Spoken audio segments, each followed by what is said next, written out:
Hello friends, कैसे हैं आप सब। अगला प्रैक्टिस सेट है पॉलिटी का, जो कि चीफ जस्टिस सुप्रीम कोर्ट के बारे में या सुप्रीम कोर्ट के बारे में पूरी जानकारी आपको प्रोवाइड करवाएगा। एडिशनल नॉलेज भी है। भारत के वर्तमान मुख्य न्यायाधीश कौन है? बहुत लोगों ने आंसर कर दिया है। ए इज द राइट आंसर। याद रखिएगा, 1 मिनट में 2 क्वेश्चन, जो एग्जाम हॉल का पूरा माहौल यहां पे बनाया जाएगा। अगला क्वेश्चन, भारत का सर्वोच्च न्यायालय किस वर्ष स्थापित किया गया था? 1947, 1950, 1962 और 1971। भारत का सर्वोच्च न्यायालय यानी सुप्रीम कोर्ट ऑफ इंडिया जो स्थापित है 1950 में। सो मेरे प्यारे साथियों, आपको रैपिड फायर की तरह क्वेश्चन करना है। देखो, अच्छे से प्रैक्टिस करो। चैप्टर का नाम हम ग्रुप में रोज दे देंगे और आप आया करो, प्रैक्टिस करो। भारत का सर्वोच्च न्यायालय कब बनाया गया? उस दिन इसकी स्थापना हुई थी। 1935 के भारत शासन अधिनियम में इसका प्रोविजन किया गया था। आपको ये सब चीजें पता होनी चाहिए। पहला जो कोर्ट बना था वो 73 में बनाया गया था कोलकाता में, लेकिन कोलकाता से सुप्रीम कोर्ट को बाद में ट्रांसफर कर दिया गया। और कोलकाता का जो सुप्रीम कोर्ट बना था उस टाइम में, उसमें जो जज थे, चीफ जस्टिस, उनका नाम था एलिजा इम्फे, है ना। तो ये सब अलग अलग जजेस का नाम, उनका जीके का क्वेश्चन हम लोग करेंगे। दोस्तों, 1950 is the right answer. Bharat के सर्वोच्च न्यायालय किस शहर में स्थित है? अब इससे इजी क्वेश्चन कोई नहीं हो पाएगा, इसलिए मैं ज्यादा टाइम इसमें दूंगा नहीं। जल्दी से बताओ, सर्वोच्च न्यायालय किस शहर में स्थित है? तो नई दिल्ली में है। बहुत लोग ये होशियार बनेंगे, अरे सर नई दिल्ली कौन सा मुश्किल सवाल है, पुरानी दिल्ली पूछ सकता है, सिर्फ दिल्ली पूछ सकता है। ये ध्यान रखिएगा, कंफ्यूजन वहां पे होता है, नानी याद आ जाती है कभी कभी किसी क्वेश्चन में, है ना। चलो, उच्चतम न्यायालय में मुख्य न्यायाधीश सहित अधिकतम कितने न्यायाधीश हो सकते हैं? करंट सिनेरियो में बनाना है। बहुत लोगों का गलती होने वाला है, मैं देख रहा हूं क्वेश्चन। और बहुत तेजी से, सिर्फ कंटेंट, सिर्फ पढ़ाई, फालतू की कोई बात नहीं। 25, 30, 31 या 34। उच्चतम न्यायालय में, सर्वोच्च न्यायालय की बात हो रही है, सुप्रीम कोर्ट में सर्वाधिक जो न्यायाधीश हो सकते हैं अधिकतम, वो कितने हो सकते हैं? तो आपका ऑप्शन है 25, 30, 31 या 34। तो D is the right answer, 34। 33 plus 1 का फॉर्मूला याद रखिएगा। 33 आम जज और 1 जो है वो चीफ जस्टिस रहने वाले हैं। क्लियर है ये चीज? आगे बढ़ते हैं। भारत के सर्वोच्च न्यायालय में न्यायाधीशों की नियुक्ति कौन करता है? अच्छा, भारत के सर्वोच्च न्यायालय में जितने भी जज होते हैं उनको अपॉइंटमेंट लेटर कौन देता है? इसका मतलब आप ये समझ लो, राष्ट्रपति, प्रधानमंत्री, मुख्य न्यायाधीश या संसद, कौन देता है? तो भारत के सर्वोच्च न्यायालय में न्यायाधीशों की नियुक्ति भारत के राष्ट्रपति करते हैं। आपने देखा होगा, राष्ट्रपति का शपथ चीफ जस्टिस ऑफ इंडिया दिलवाते हैं। और जो शपथ होता है ना, जब राष्ट्रपति बनते हैं, और राष्ट्रपति इनका शपथ लेते हैं, मतलब शपथ ग्रहण में एक दूसरे के सामने रहते हैं ये लोग, ठीक है। तो राष्ट्रपति इज द राइट आंसर। आगे बढ़ते हैं। भारत के सर्वोच्च न्यायालय के न्यायाधीश के लिए सेवानिवृत्ति की आयु, सेवानिवृत्ति मतलब रिटायरमेंट एज क्या है? अगर चीफ जस्टिस हैं या मुख्य न्यायाधीश ही कह लो आप, इनकी रिटायरमेंट एज 62, 65, 68 या 70। भारत के सर्वोच्च न्यायालय के न्यायाधीश के लिए सेवानिवृत्ति की आयु क्या है? 62, 65, 68 या 70? बताइए। तो ये हो जाएगा 65। बहुत लोगों का सही है। देखो, 65 इज द राइट आंसर। और जो 62 है, ये क्या है? 62 बताइए, 62 क्या है? ये है हाई कोर्ट के जजेस की रिटायरमेंट एज, याद रखिएगा। अब अगला क्वेश्चन है, भारत के सर्वोच्च न्यायालय अपने अधिकार क्षेत्र के तहत दीवानी, आपराधिक एवं संवैधानिक मामलों में अपील सुन सकता है। भारत का जो सर्वोच्च न्यायालय है, ये क्या करता है? अपने अधिकार क्षेत्र के तहत दीवानी, आपराधिक एवं संवैधानिक मामलों में अपील सुन सकता है। सच्चा है, मतलब ट्रू और फॉल्स बताना है, सही या गलत या दोनों या कोई नहीं। तो इसमें राइट आंसर क्या हो जाएगा? सुन सकता है अपने अधिकार क्षेत्र में, है ना। ये सिंपल है, सच्चा है, यानी कि सही है। अगला है, भारत के पहले मुख्य न्यायाधीश कौन थे? तो भारत के पहले मुख्य न्यायाधीश, याद रखिएगा, ये बड़ी ज्यादा एग्जाम में रिपीट किया जाता है। एच.जे. कानिया, एम. पतंजलि शास्त्री, हरिलाल, जे.की. सुनदास कानिया, वाई.वी. चंद्रचूड़, यशवंत, बताइए। सो एच.जे. कानिया, हरिलाल, जिनको अब बहुत लोग इसमें होशियार बनेंगे कि ए करके मार देंगे, ठीक है। उनका राइट आंसर एच.जे. कानिया सही है। लेकिन आज तक आपने ये नहीं सुना होगा कि इनका पूरा नाम क्या है, फुल फॉर्म जिसे कहते हैं। हरिलाल जे.की. सुनदास। जे.की. सुनदास मतलब जय किशन, समझ रहे हो ना। तो जे.की. सुनदास था, ये गुजराती थे, तो जय किशन को वहां जे.की. सुन शायद कहते होंगे, इस वजह से इसका नाम है हरिलाल जे.की. सुनदास कानिया। अगला है, जनहित याचिका यानी पीआईएल का क्या मतलब है? की अवधारणा किस मामले में उत्पन्न हुई? केशवानंद भारती बनाम मेनका गांधी बनाम भारत संघ। अब ये बनाम का क्या मतलब होता है? जब भी भारत सरकार के खिलाफ आप केस दायर करोगे तो इसको ऐसे ही कहते हैं। तो Bandhua Mukti Morcha versus union of India, Maneka Gandhi Kesavananda Bharati, Kesavananda Bharati नहीं होगा क्योंकि ये कुछ और केस है, केरला, स्टेट ऑफ केरला के अगेंस्ट में हुआ था और बेसिक स्ट्रक्चर का डेफिनेशन यहां पे आया। मेनका गांधी, ये भी नहीं होगा। SP Gupta versus union of India. तो पीआईएल कॉन्सेप्ट जो है ना, ये बेसिकली पीआईएल का कॉन्सेप्ट जो है ये जस्टिस पीएन भगवती थे, उनका देन है। पीआईएल पब्लिक इंटरेस्ट लिटिगेशन यानी जनहित याचिका। ये बताइए सबका मैं देख रहा हूं राइट आंसर, मैसेज देख रहा हूं।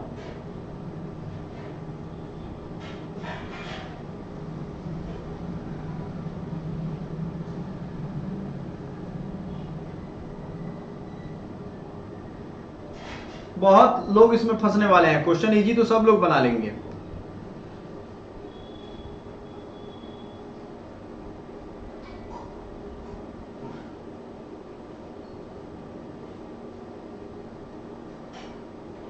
नहीं नहीं नहीं नहीं, मेनका गांधी, एसपी गुप्ता। अब देखो इसमें आप अगर देखोगे तो Bandhua Mukti Morcha versus union of India, ये एक केस बनता है आखिरी वाला जो कि सही हो सकता है। आपको इसकी पूरी हिस्ट्री बता देता हूं, सभी लोग आंसर में देख रहा था, जिसमें क्या होता है कि सबसे पहले स्टेट ऑफ बिहार के ही इंटरवेंशन से ये हुआ था। इसमें एक पीआईएल फाइल किया गया था सबसे पहला, जिसको एड्रेस किया गया हुसैन आरा खातून वर्सेज स्टेट ऑफ बिहार इन 1979, हुसैन आरा खातून, ठीक है।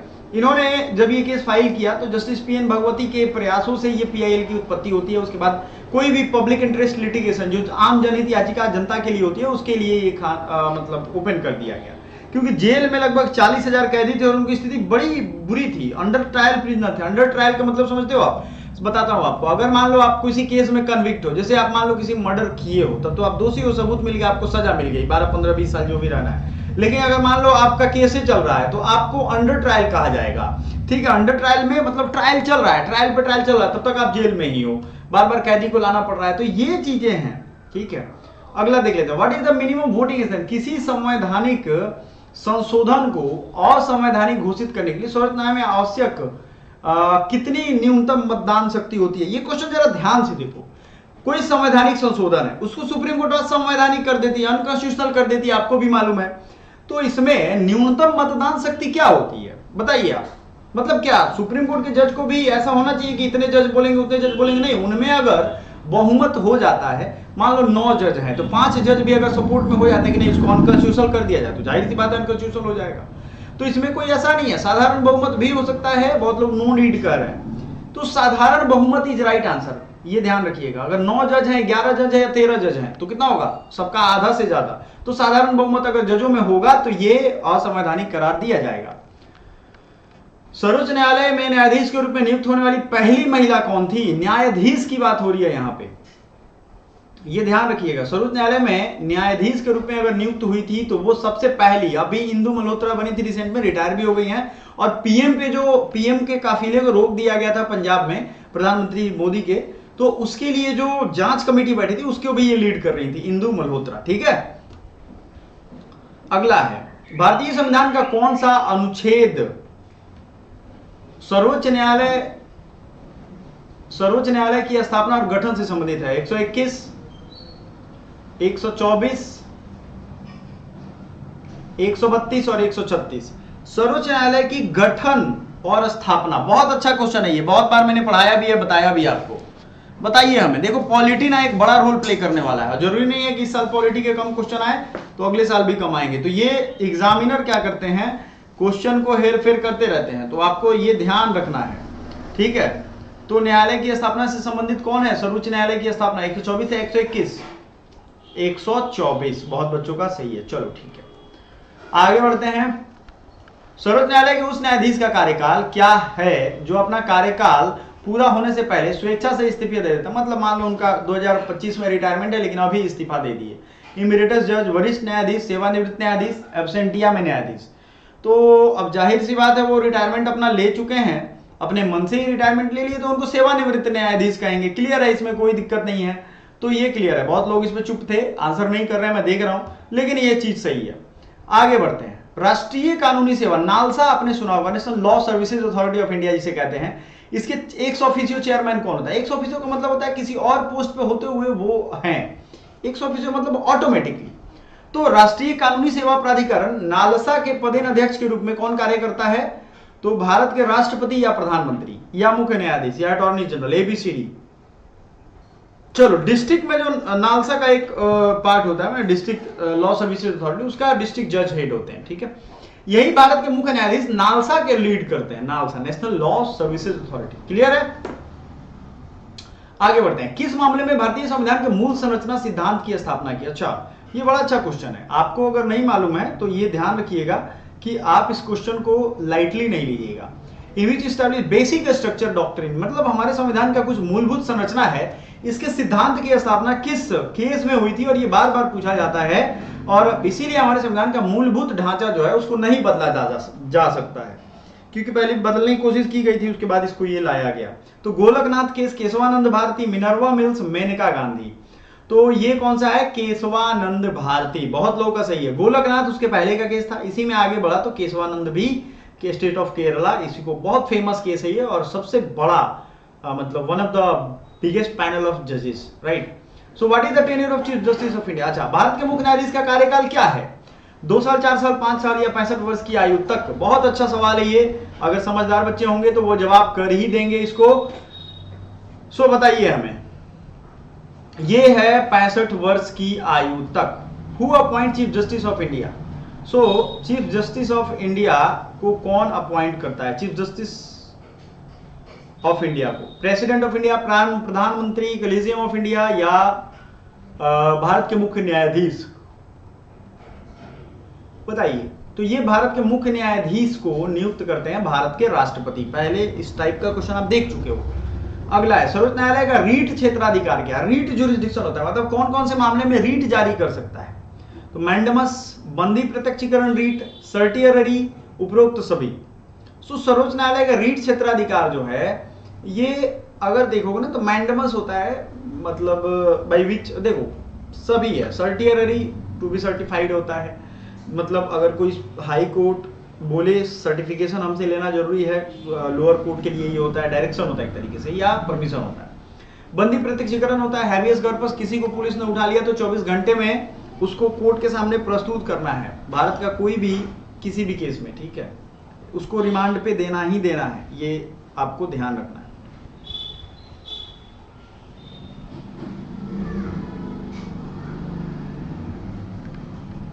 मैंडमस,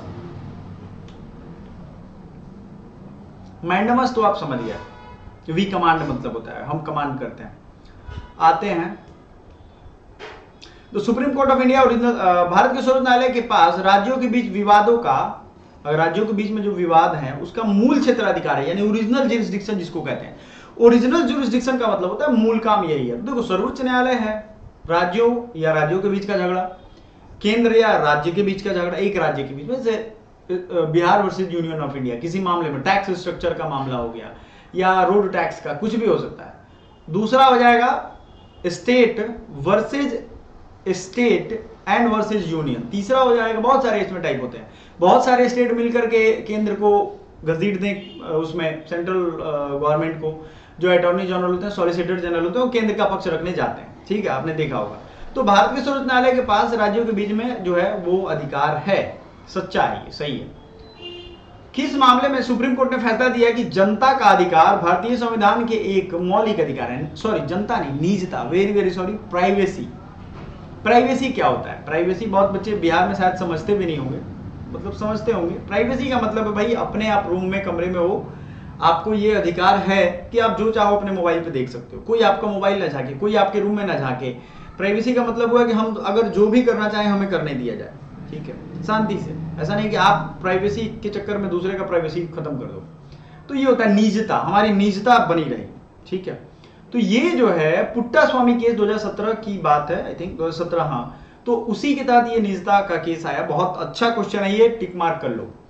भारत के पहले गैर भारतीय मुख्य न्यायाधीश, ऑप्शन ए, गैर भारतीय मुख्य न्यायाधीश समझ रहे हो, मतलब वैसे मुख्य न्यायाधीश जो भारतीय नहीं थे। Lord Hewart, sir Maurice Gwyer, sir Harilal Jekisundas Kania, माने H J. Kania, sir Frederick Wills. क्या है राइट आंसर? तो ये राइट आंसर है सर मॉरिस ग्वेयर, याद रखिएगा, ठीक है, B is the right answer है। ये first non Indian chief justice थे। अगला, supreme court has the power of judicial review allowing it to review the constitutionality of laws.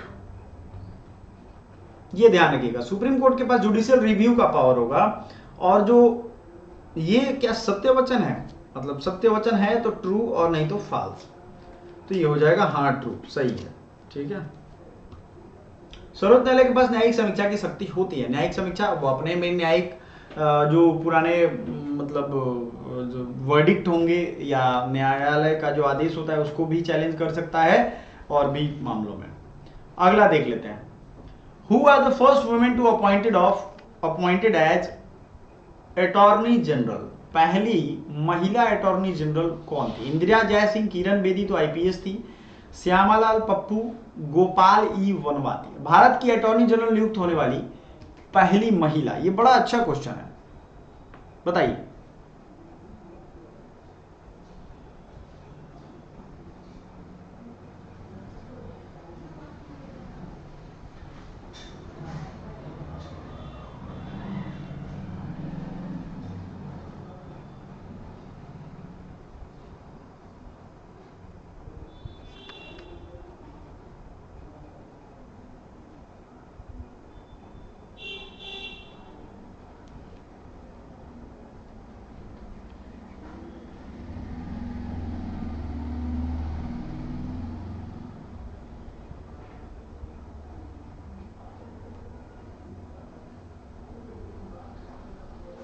चलो ये क्वेश्चन मैं आपको घर से करने के लिए होमवर्क दे रहा हूं, ठीक है।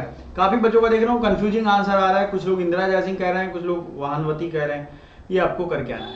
भारत का सर्वोच्च न्यायालय सीधे उच्च न्यायालय और अधीनस्थ न्यायालयों से अपील सुन सकता है, सच या गलत? देखो आपने अभी ये केस सुना भी होगा, क्या अधीनस्थ न्यायालय मतलब लोअर कोर्ट से सुप्रीम कोर्ट डायरेक्ट जा सकते हैं? जा सकते हैं। जैसे रॉस एवेन्यू कोर्ट में अरविंद केजरीवाल का मामला चल रहा था तो वो डायरेक्ट सुप्रीम कोर्ट ही पहुंच गए, तो फिर उन्होंने कहा कि नहीं हाई कोर्ट से होके आइए हमारे तरफ, ठीक है, तो आना पड़ा उनको हाई कोर्ट से, है ना। सर्वोच्च न्यायालय की अपने निर्णयों की समीक्षा करने की शक्ति को क्या कहते हैं? अपने निर्णय को समीक्षा किया जा सकता है सर्वोच्च न्यायालय की न्यायिक समीक्षा याचिका, उपचारात्मक याचिका, स्वतः संज्ञान क्षेत्राधिकार, तो suo motu judicial review, curative petition. एक और चीज बता दूं आपको, मद्रास हाईकोर्ट के एक जज ने कुछ ऐसा अभद्र टिप्पणी कर दिया था फीमेल एडवोकेट पे, तो चीफ जस्टिस ने सुओ मोटो एक्शन लिया था। सुओ मोटो मतलब स्वतः ही संज्ञान ले लिया था कि हम उस पर प्रोसीडिंग चलाएंगे, उसका केस रजिस्टर करके, और ये तो फिर उन्होंने माफी मांगी ओपन कोर्ट में, और मतलब एकदम कंट्राइट अपोलॉजी जिसे कहते हैं भाई, मांगा सबको सामने, तो उनको फिर ये खत्म किया गया, है ना। अब एक चीज यहां आपको समझना है कि ये जो सुप्रीम कोर्ट का रिव्यू जजमेंट है इसको क्या कहते हैं। अब इतने से आपको अंदाजा लग गया होगा कि सुओ मोटो क्या होता है, क्यूरेटिव मतलब दया याचिका, रिव्यू या जुडिशियल रिव्यू। आप जरूर आंसर करिएगा और मिलते हैं अगले सेट में। Thank you so much.